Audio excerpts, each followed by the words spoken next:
This is the Trump Breaking News Network. Here's what's happening. Who's behind the Portland riots?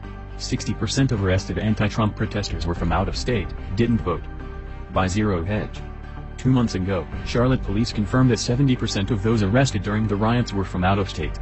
18 months before that, as the riots flared in Ferguson, George Soros spurred the protest movement through years of funding and mobilizing groups across the U.S., according to financial records reviewed by the Washington Times. And now, amid more headlines of Soros involvement, KGW reports that more than half of the anti-Trump protesters arrested in Portland were from out of state. At least 69 demonstrators either didn't turn in a ballot or weren't registered to vote in the state. KGW compiled a list of the 112 people arrested by the Portland Police Bureau during recent protests. Those names and ages, provided by police, were then compared to state voter logs by Multnomah County elections officials. Records show 34 of the protesters arrested didn't return a ballot for the November 8 election. 35 of the demonstrators taken into custody weren't registered to vote in Oregon. 25 protesters who were arrested did vote. KGW is still working to verify voting records for the remaining 17 protesters who were arrested. In other words, over 60% of the arrested protesters in Portland were not local voters dismayed by the election of Donald Trump.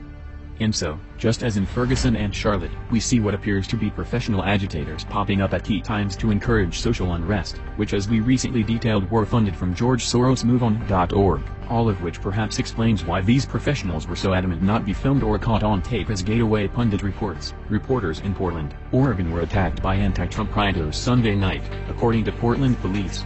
The protesters also handed out leaflets warning people to not record the riots.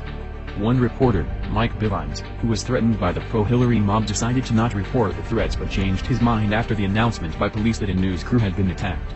Bivens is a student at Portland State University and was reporting for PSU's Pacific Sentinel. Some protesters attacked the film crew, bottles being thrown at police, distractionary bang devices being used to effect arrests. Fellow PSU student Andy Ngo, who writes for PSU's Vanguard student newspaper, posted an image of the threatening leaflet. The text of the leaflet reads, "Don't snitch, ever. Put down your cell phones and participate.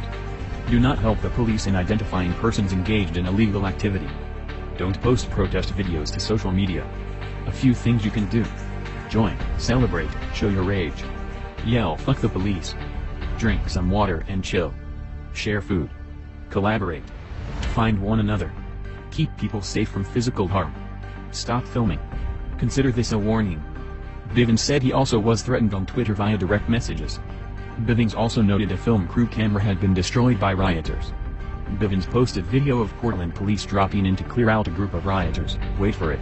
Being a student reporter, Bivens ran away from the story, cussing up a storm, instead covering it, but he captured the intensity of the police action. On Thursday night, a Portland news crew was attacked by rioters with a baseball bat. On Saturday night, another news crew was attacked. Talked with our cameraman. Thankfully, he didn't get hurt. Cue media outrage if these were Trump supporters. This has been the Trump Breaking News Network. Please subscribe and share to stay up to date on the latest news about our president. Be informed.